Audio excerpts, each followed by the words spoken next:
Well, good day, everybody. It's September 24th, 2025. It's Wednesday, and it is 1:20. And yeah, oh, look at police. Yes, talk about some news here. Let you know what's going on. Start off with talking about a little bit about Hamas. In the 1970s, Israel gave a lot of support to this guy named Ahmed Yassin. And Ahmed Yassin was a, hope you can see me, he was a scholar. There was no Hamas in 1970. He was a Palestinian, a member of the Muslim Brotherhood, but as you know, like with Hamas and with the Muslim Brotherhood, there are people there that don't have anything to do with any kind of violence whatsoever. And a lot of them have to do with education, just like Hamas started out as an organization for education. However, Israel decided to militarize it. So they wanted to set it up as a counterbalance to the PLO. Remember Yasser Arafat in those days? And I've mentioned before Viktor Ostrovsky and his book, By Way of Deception. He was a Mossad agent. He talks a lot about them trying to assassinate Yasser Arafat in those old days. You know, I forgot that there's a lot of cars here, and it gets kind of loud. Maybe you can't hear the cars, but I can. Well, I guess I'll try to ignore it. I just have to talk loud so I can hear myself. But so Israel encouraged the radicalization of this guy. They founded Hamas at some time. I think the founding date was 1987. And by 1989, Hamas started getting a little bit more violent at that time. But of course, that was the dreams of Israel anyway, is to get them to go against the PLO, to appeal to more people. And of course, Hamas was only in the Gaza Strip, in case you didn't know that. And at some point in time, of course, they were using Qatar, which is very telling because, as you know, lately they had this incident with Qatar when Israel decided they can bomb Qatar, and I guess there was some people there as part of Hamas there. And there's a lot of Hamas, like I just said, that they're not involved in any violence whatsoever. But of course, Israel, they want to try to exterminate everybody. They want the Gaza Strip, of course, lately, and Donald Trump, of course, wants the Gaza Strip as well. You know, in conjunction with Israel, for his dreams of property development, as you all know that. Okay, but according to Wikipedia, now this is all in Wikipedia, Israel has encouraged, Wikipedia, they're more pro-Israel than they are pro-Palestinian, but maybe, I don't know if people are going to be changing this in the meantime, but if you are watching this video, maybe you want to look, and towards the end of what the information is about Hamas and Israel's involvement with Hamas, I believe that was the page I was looking at. They said Israel has encouraged Qatar support of Hamas. So in other words, Israel is behind Qatar supporting Hamas, financially and otherwise. That says that in there as well. Israel would send money to Qatar to send to Hamas. So I guess that is one reason how Israel has been financially supporting Hamas. And you probably have heard these rumors, and of course Israel's going to say, that's ridiculous, we would never do that. That in truth, Israel financially supports Hamas. So they certainly do. And I've been hearing that, but I just didn't know how they did it. But it's gone through Qatar. So, and you heard, what was it, Benjamin Netanyahu, him saying just the other day, oh, it's Qatar are the bad guys now. You know, first it's what, Syria, and then it's Lebanon. It's Lebanon and Syria and Hezbollah and Yemen and everybody. Now it's Qatar. I don't know. Until everybody's gone, I guess, over there. but it even goes up till October 7th, so there is a link. And I'm not an investigator and I'm not an expert on any of this stuff, but there's a link between Qatar, Israel, and October 7th. So as far as funding or making that ability, and of course that's all big fishy stuff anyway, and of course the official story that you hear about October 7th is all fake. I've been talking about it, you know, quite often, and you guys already know from hearing from me and maybe from other people. Max Blumenthal, of course, is probably the one I got a lot of my information from, but others as well, that Israel, of course, is maybe just as much involved in instigating whatever happened on October 7th than Hamas is. And most of the killing was done by Israel. That's pretty well known too. The Hannibal Directive.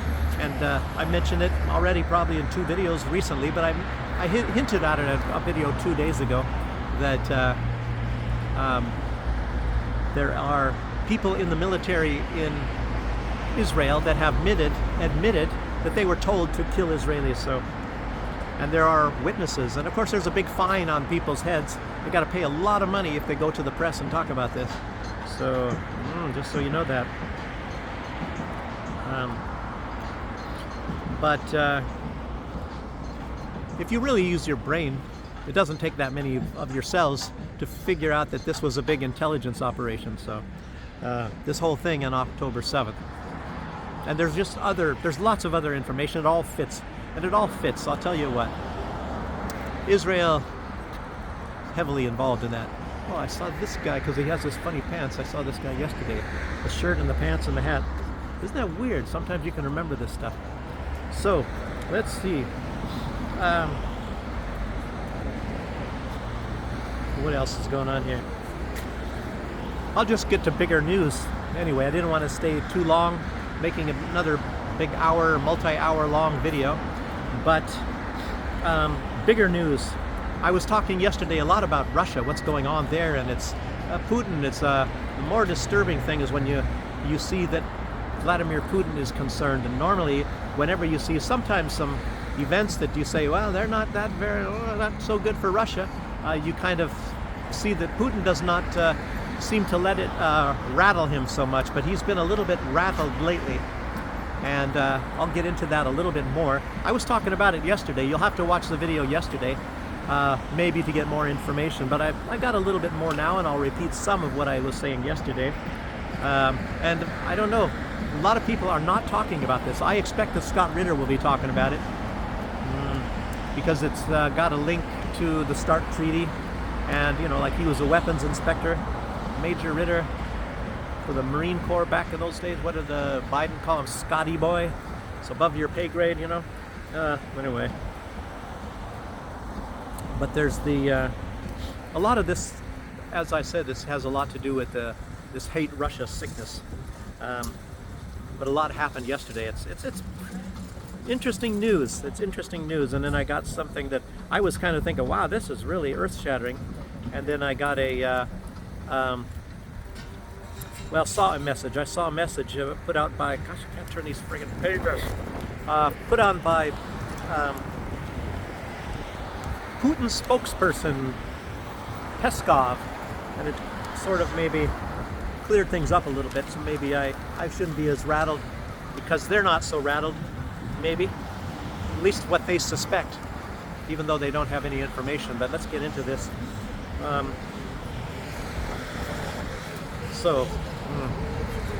Putin called a national security meeting yesterday, and of course that's where I saw this.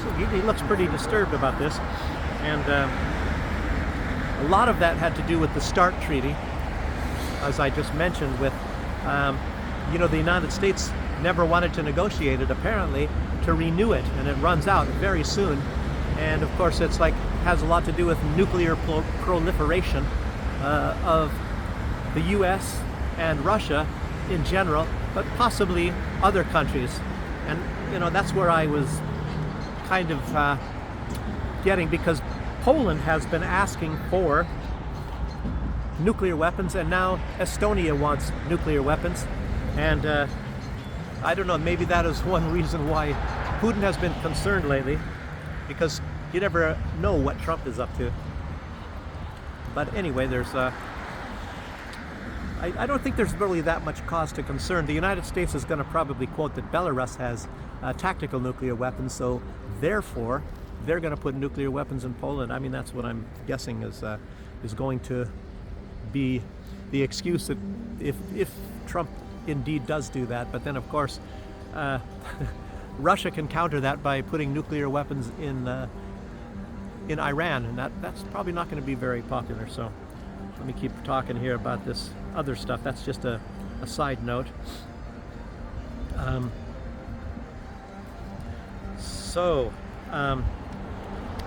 I mentioned that Russian intelligence said that there are now NATO troops in Odessa. And I don't know how many. Maybe 5 from Great Britain and 5 from France, I don't know. But there always has been troops there, so that's not really a shocking news either. I was not really thinking about that yesterday when I put that out, and I was thinking, wow, well, I was thinking maybe they're going to have more troops there. And of course I heard that along with other information which stated that they are moving troops towards in Romania to the border of Moldova, and some crazy stuff is going on there. There's a vote, a parliamentary vote, as I said, on the 28th. So yeah, but you just have to ask how many troops have they recently put in Odessa, and what is their purpose there? What are they going to be put there for? And obviously the reason is hating Russia. Of course, it's going to be anti-Russia activities. Why else would they be going there? Of course, that's nothing new either to anybody.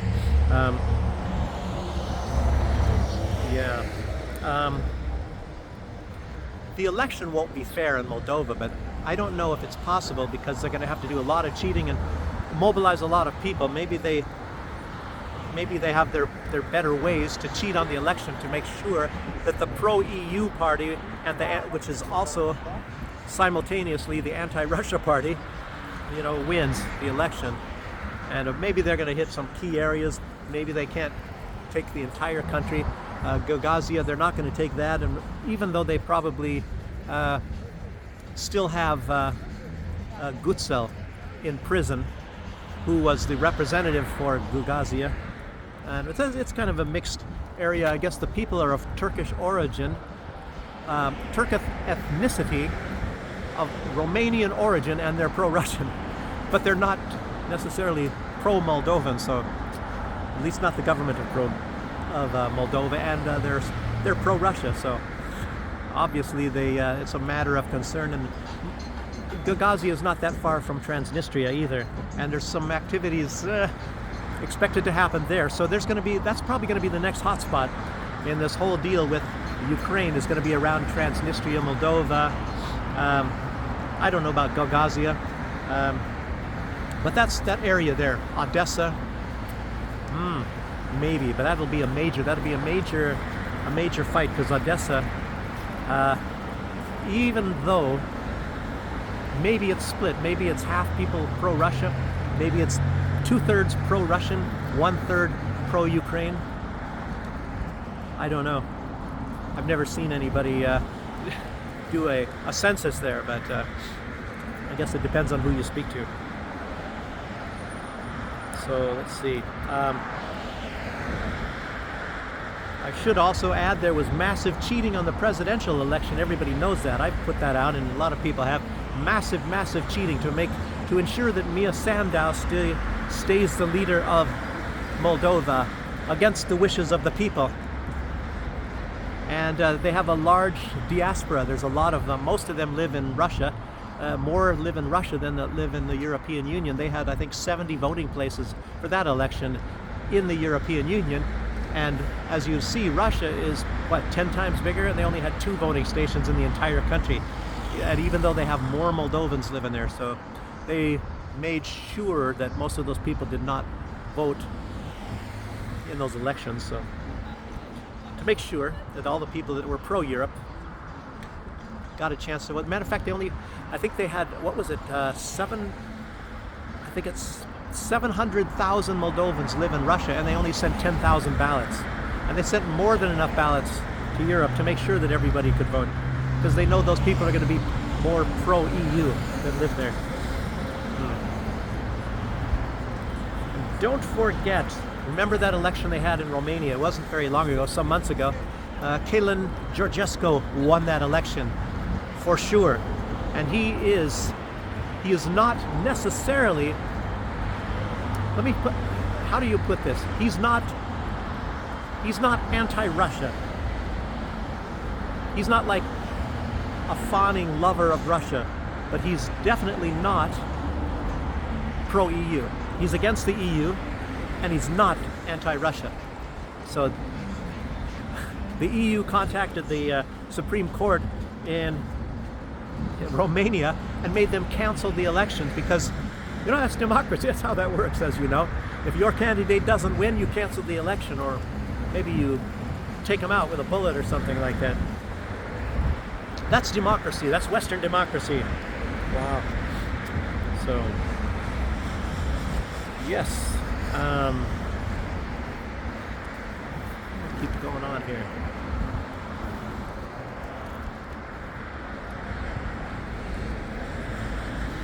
Like I was mentioning something about this, it's a little bit concerning on what could be possibly happening with Transnistria.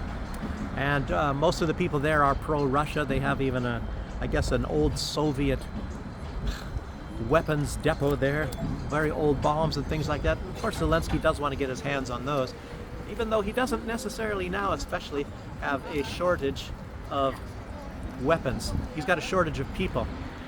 So he's just still nabbing people off the street. They're still bombing Russian civilians en masse, sending a lot of drones to Russia. And of course, none of that is mentioned in the West.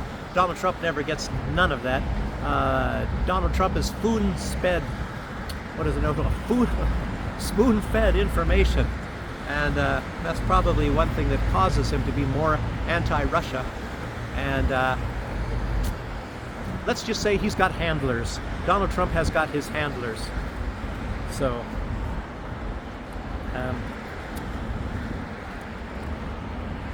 mixed with that the present government of Mia Sandu, she has expressed some sort of a desire to unite with Romania. And on the table, that doesn't sound like a bad idea, actually. It'd be very good for Moldova, I think. Very poor country.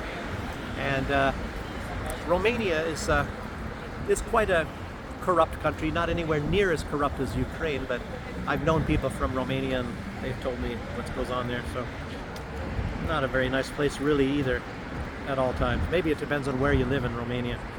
And of course, I'm only giving you a large part of the problem. There's also part of the problem of the heating.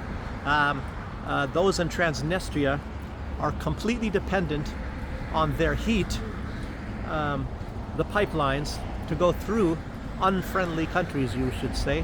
Moldova, Romania, Ukraine, whatever. Putin made some kind of a deal to make sure that those people kept getting heat when it was cut off and things were getting cold. And remember, like I had the video the other day, winter is coming. So that's another potential problem right there, is getting heat to those people. And of course, we're in the midst of Donald Trump even, and everybody's saying to cut off all Russian energy, cut off Russian oil, cut off the natural gas, cut off everything.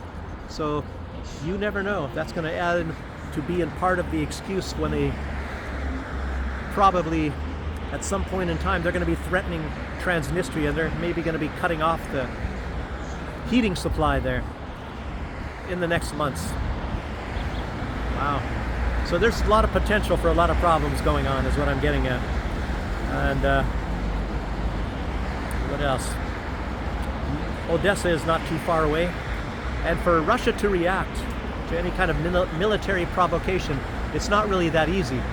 So that's also a good reason for Putin to be concerned. And he was talking, of course, there's some threats to Russia's national security lately. Wow.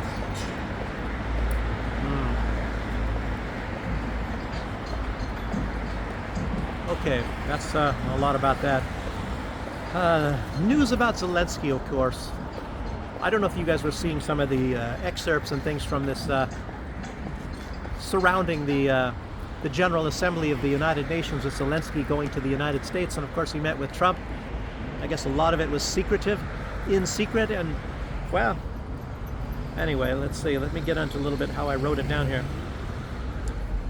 Yes, the meeting was yesterday, and he came out extremely happy. Mr. Z, Mr. Green Goblin, or whatever you want to call him, Mr. Zelensky was very, very happy, and he said that he, how do you say this, changed Trump's mind, convinced Trump to trust him more than Putin. So Zelensky came right out and says that now he doesn't trust Putin, but he does trust Zelensky. So that is not so nice news here.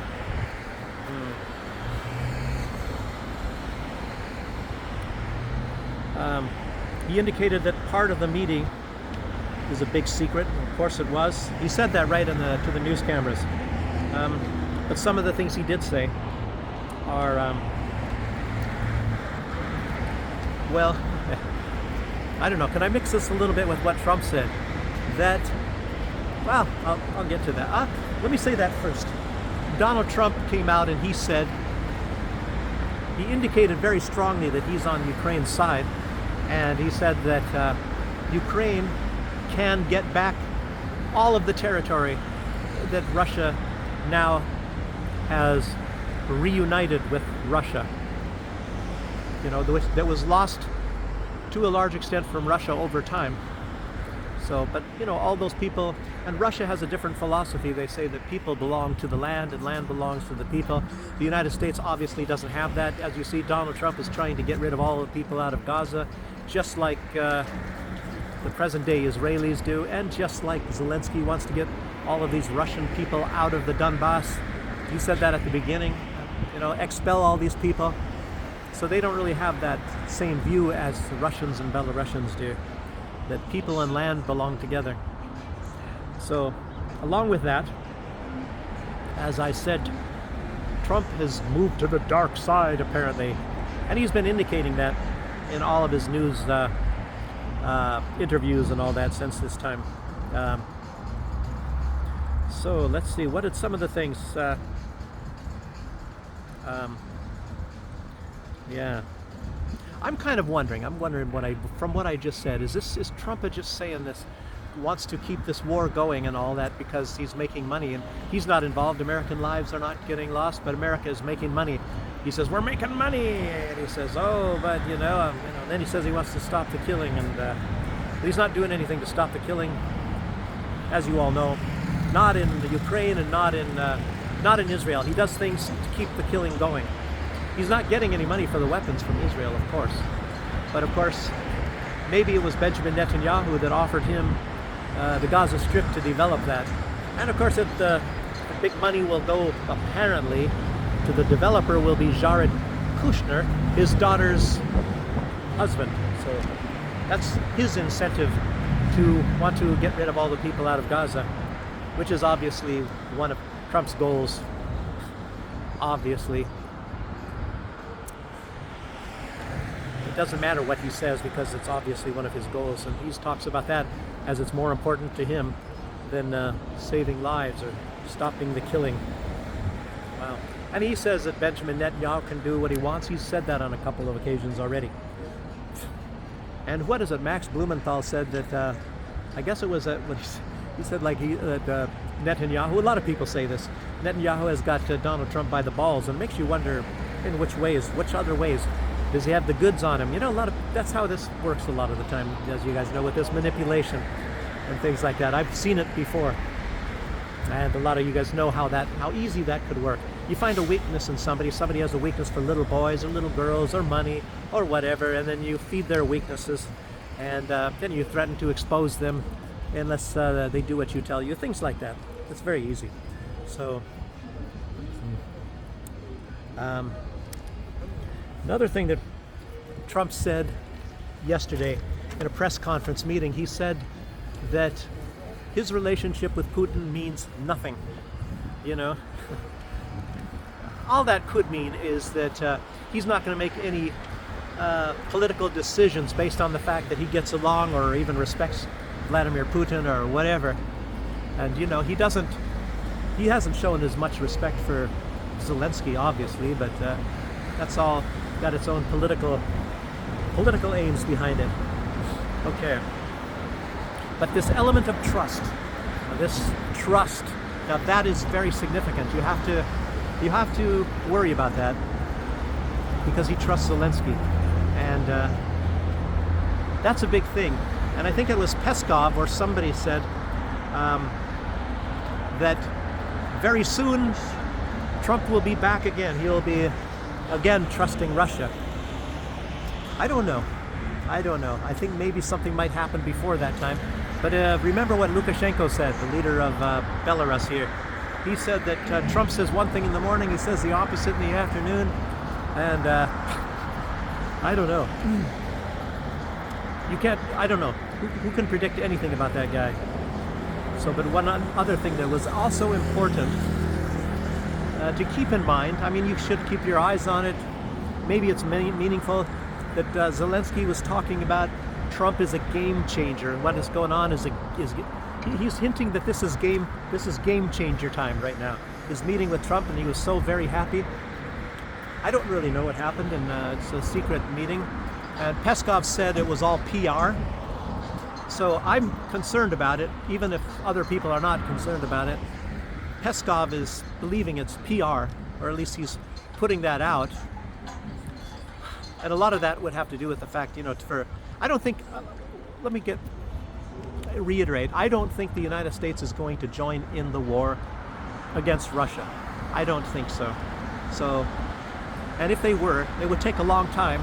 It would take months to start moving assets over there, over to the European theater. And I'm sure the United States does have assets over there. I don't know if they're more concerned about Venezuela right now. And a lot of that is, of course, a lot of fake information.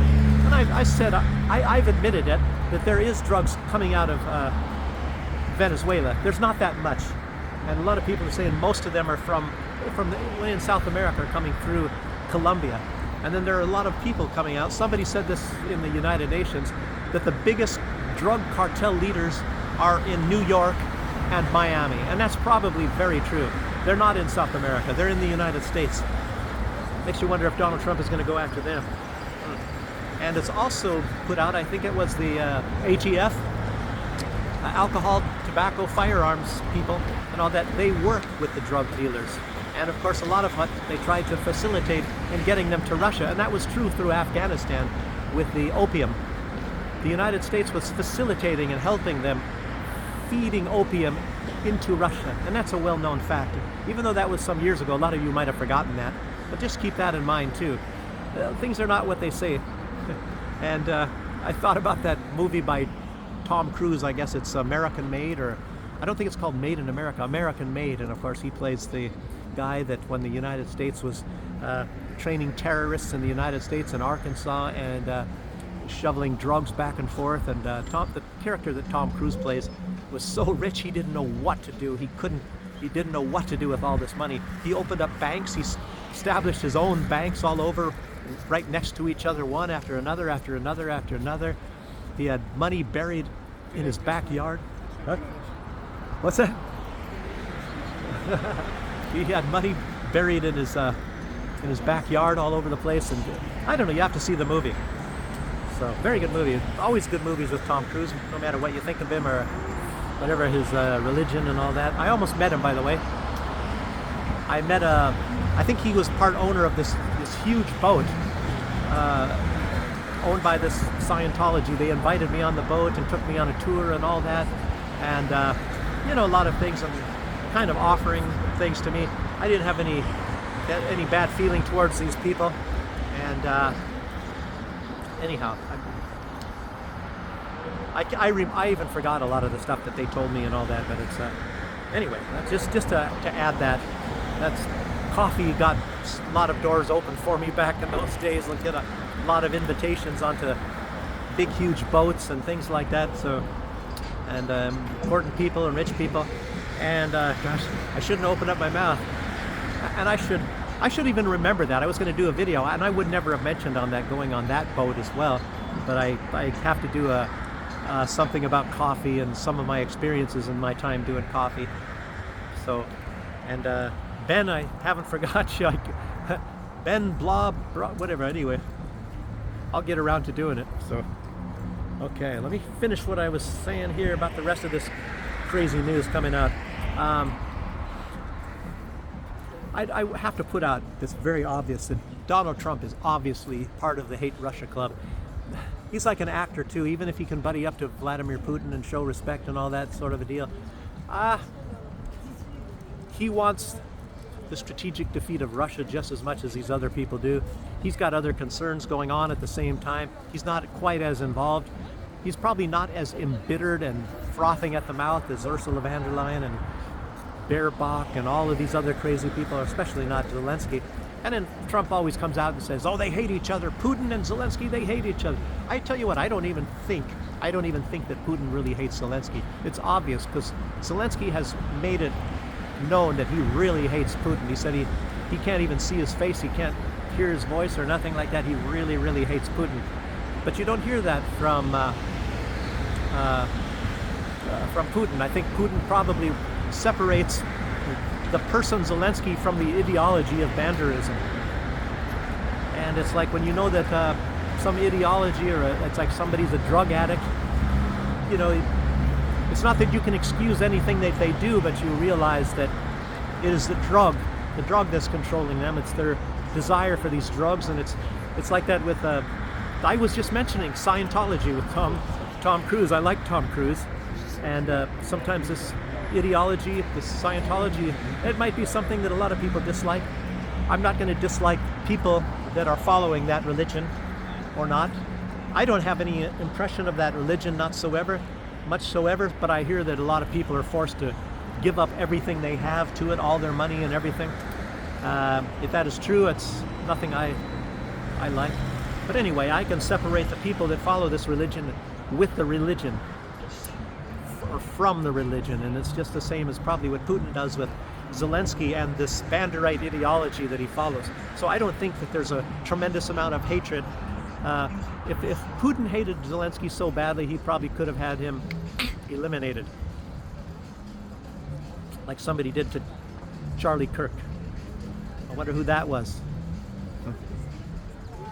I don't know. They saw Charlie Kirk as a threat, obviously, and I've already put that out, and a lot of people are putting that out as well. He was influential, and then they have to get rid of influential people, apparently. Anyhow, let's keep going. What else? What did I not say yet? Anyway, I'm kind of suspecting that something could happen, and I'm hoping that Peskov is right, and this is just a PR stunt. But I don't know that Donald Trump and Zelensky would get together and conspire to create a PR stunt. Maybe Donald Trump is going to change his mind again like a woman. Oh, I didn't say that. No. Anyway, like the expression goes, women always change their mind. Well, women actually do change their mind a lot more than men do. Maybe men should change their mind a little bit more often, and women should change their mind a little less often. But anyway, and Donald Trump maybe should change from changing his mind so often. Anyhow, let's see. But when talking about troops in Odessa, I'll tell you what, France and UK, the US already has troops in Ukraine, and everybody knows that. Obviously, the Russians know that. Who's firing off these HIMARS? Who's firing off these ATACMS or these ERAMs and all these other sophisticated fireworks that the United States has there? Well, guess what? It's Americans. There's a lot of deception in that, by way of deception, And I don't know, I think Russia, just like most people in the world, we are, not me, I don't think, and maybe a lot of you that watch this, you're not part of that. You might keep your mouth shut, but you don't have this kind of a belief of cognitive dissonance. It's sort of like being brainwashed while you're awake, and you just refuse to acknowledge the nose on the end of your face. That's like, it's not there. Maybe I think just Putin does it only for the press. He's acting like he doesn't know that there's American troops in in Ukraine. There's not a lot, probably not a lot, but anyway. So what else here? So anyway, who knows what's going to happen? I don't know if there's some other secret little deal going on. Maybe Trump is going to get some nukes and position them in Poland. I don't know. That's kind of how it sort of looks. I don't think the U.S. is going to enter the war. They're probably going to give them more dastardly weapons. But obviously Trump wants to keep things going. Maybe they're giving them more intelligence. And Trump also put out that he doesn't think... He was calling Russia a paper tiger, and Peskov he replied to that and say Russia is not a tiger and not a paper tiger. Russia is a bear, and there is no such thing as paper bears. So I don't think they like that, but I don't think Putin actually even pays any attention to that sort of stuff. Donald Trump shoots his mouth off all the time, and he's obviously a very insulting person. He loves insulting people. And then when you do what he wants you to do, and then he starts telling how great you are, just like Kim Jong-un, the rocket man, and all of a sudden he likes Kim Jong-un. That's all, over and over. You do what he tells you to do, what he wants you to do, and then of course you're okay. Like Lion Ted Cruz, and now he loves Ted Cruz. Oh, how many people you want to talk about that he says that about, those sort of things. Okay. But I don't know. You all have heard of the October surprise. There's always an October surprise. A lot of things happen in October. Some things have happened in September. You had 9/11. That was on the 11th of September. And as you all know, Oktoberfest does not happen in October. It happens in September. So I'm just kind of wondering, are we going to have an October surprise in September? There's only a few days less of September. But hopefully we're not going to see anything happen. Not even an October surprise. Anyway, it's worth mentioning these sort of things, and just keep your eyes open. And if you have any other clues, go ahead and write them. Write them in the notes. Kind of losing my voice yelling because of this traffic here. And so, thanks for joining me, and I'll see you on the next one. Bye-bye.